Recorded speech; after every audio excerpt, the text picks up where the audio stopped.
केवल उन्हीं को मारा जिन्होंने हमारे मासूमों को मारा। ऑपरेशन सिंदूर पर राजनाथ सिंह बोले। ऑपरेशन सिंदूर को लेकर रक्षा मंत्री राजनाथ सिंह ने कहा कि जैसा कि आप सबको जानकारी है कि कल रात भारतीय सेनाओं ने अपने शौर्य एवं पराक्रम का परिचय देते हुए एक नया इतिहास लिख दिया है। भारत की सेना ने सटीकता, सतर्कता और संवेदनशीलता के साथ कार्रवाई की है। भारतीय सेना द्वारा पाकिस्तान अधिकृत कश्मीर में बुधवार रात की गई एयर स्ट्राइक में कई आतंकी ठिकानों को तबाह कर दिया। सेना की इस कार्रवाई को लेकर रक्षा मंत्री राजनाथ सिंह ने कहा कि सेना ने हमारा मस्तक ऊंचा किया है। भारतीय सशस्त्र बलों ने सटीकता, सतर्कता और संवेदनशीलता के साथ कार्रवाई की। हमने जो लक्ष्य तय किए थे उन्हें सही समय पर सटीकता के साथ ध्वस्त किया। सेना को पूरे देश की ओर से साधुवाद। 6 राज्यों और 2 केंद्र शासित प्रदेशों में 50 बीआरओ, सीमा सड़क संगठन, बुनियादी ढांचा परियोजनाओं के उद्घाटन के अवसर पर रक्षा मंत्री राजनाथ सिंह ने कहा कि जैसा कि आप सबको जानकारी है कि कल रात भारतीय सेनाओं ने अपने शौर्य एवं पराक्रम का परिचय देते हुए एक नया इतिहास लिख दिया है। भारत की सेना ने सटीकता, सतर्कता और संवेदनशीलता के साथ कार्रवाई की है। हमने जो लक्ष्य तय किए थे उन्हें ठीक तय योजना के अनुसार सटीकता से ध्वस्त किया है। किसी भी नागरिक ठिकाने, नागरिक जनसंख्या को जरा भी प्रभावित न होने की संवेदनशीलता दिखाई है। यानी एक तरीके की सटीकता, सतर्कता और मानवता सेना ने दिखाई है, जिसके लिए मैं हमारे सेना के जवानों और अधिकारियों को पूरे देश की ओर से साधुवाद देता हूं। भारत ने हमलों के जवाब में अपना राइट टू रिस्पॉन्स का इस्तेमाल किया। सेना को संपूर्ण संबल प्रदान करने के लिए प्रधानमंत्री श्री नरेंद्र मोदी जी को भी साधुवाद देता हूं। हमने हनुमान जी के उस आदर्श का पालन किया है जो उन्होंने अशोक वाटिका उजाड़ते समय किया था, जिन मोहि मारा तिन मोहि मारे, अर्थात केवल उन्हीं को मारा जिन्होंने हमारे मासूमों को मारा। प्रधानमंत्री नरेंद्र मोदी जी के नेतृत्व में हमारी सेनाओं ने ऑपरेशन सिंदूर लॉन्च करके पहले की तरह ही इस बार भी आतंकियों को ट्रेनिंग देने वाले कैंपों को जवाब में अपना करारा जवाब दिया है। रिस्पॉन्स का इस्तेमाल किया। भारत ने हमलों के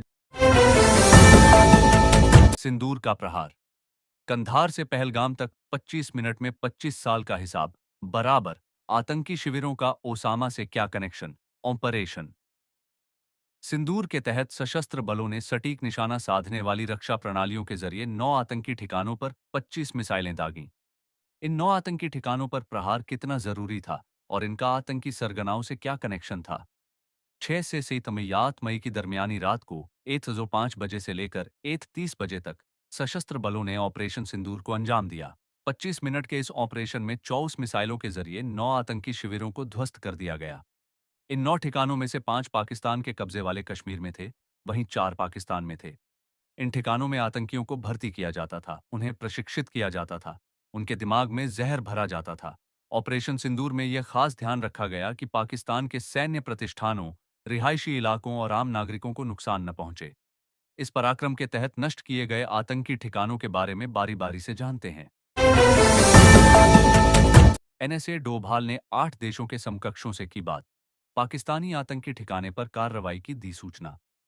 भारतीय सेना की कार्रवाई ऑपरेशन सिंदूर के बाद भारत के राष्ट्रीय सुरक्षा सलाहकार अजीत डोभाल ने आज अमेरिका, ब्रिटेन, फ्रांस, रूस और यूएई जैसे 8 बड़े देशों से बात कर भारत के हमले की जानकारी दी। भारतीय सेना ने ऑपरेशन सिंदूर के तहत पाकिस्तान और पाकिस्तान अधिकृत जम्मू कश्मीर पीओजे के 9 आतंकी ठिकानों पर मिसाइलों से सटीक हमले किए। लक्षित हमलों के बाद भारत के राष्ट्रीय सुरक्षा सलाहकार एनएसए अजीत डोभाल ने कई देशों के समकक्षों से बातचीत की। एनएसए डोभाल ने 8 देशों के समकक्षों से की बात।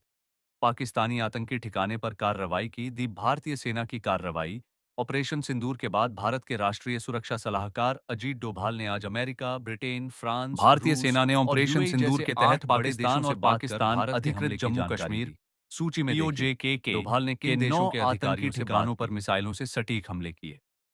लक्षित हमलों के बाद भारत के राष्ट्रीय सुरक्षा सलाहकार एनएसए अजीत डोभाल ने कई देशों के समकक्षों से बातचीत की।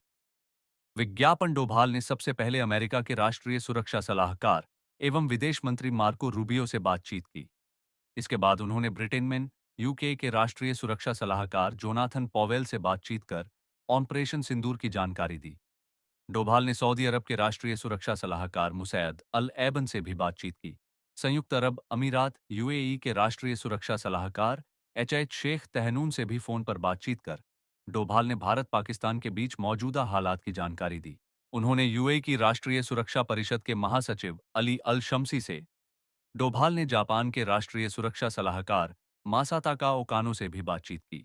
भारत के एनएसए ने रूस के राष्ट्रीय सुरक्षा सलाहकार सेर्गेई शोइगु से भी संपर्क साधा। अजीत डोभाल ने ऑपरेशन सिंदूर की जानकारी देने के लिए चीनी कम्युनिस्ट पार्टी सीपीसी की केंद्रीय समिति के राजनीतिक ब्यूरो के सदस्य एवं विदेश मंत्री वांग यी से संपर्क किया। डोभाल ने फ्रांसीसी राष्ट्रपति के राजनयिक सलाहकार इमैनुअल बॉन से भी बात की। चार, देश भर में कई जगहों पर मॉक ड्रिल शुरू। युद्ध जैसी स्थिति से निपटने के लिए तैयारी हुई तेज। पाकिस्तान अधिकृत कश्मीर के भीतर भारतीय सेना की एयर स्ट्राइक के बाद देश भर में कई जगहों पर मॉक ड्रिल हो रही है। सरकार ने 7 मई को कई राज्यों में मॉक ड्रिल करवाने के निर्देश दिए थे।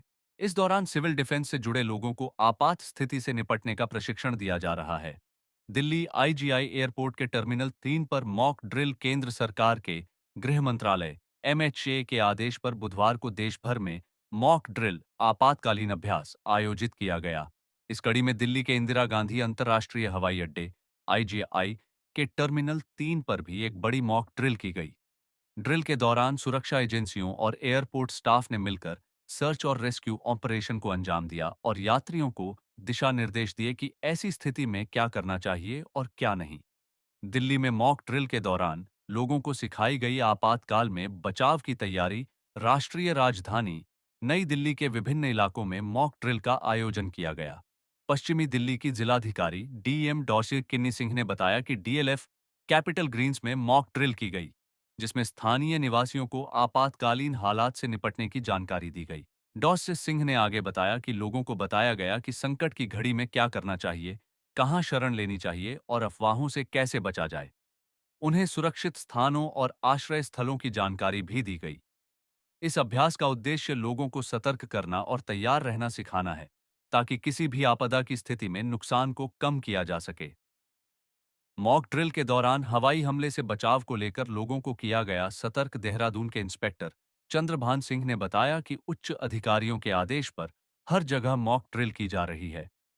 इसी कड़ी में एक जगह सायरन बजाकर अभ्यास किया गया और सिविल डिफेंस टीम के साथ मिलकर आम लोगों को जागरूक किया गया।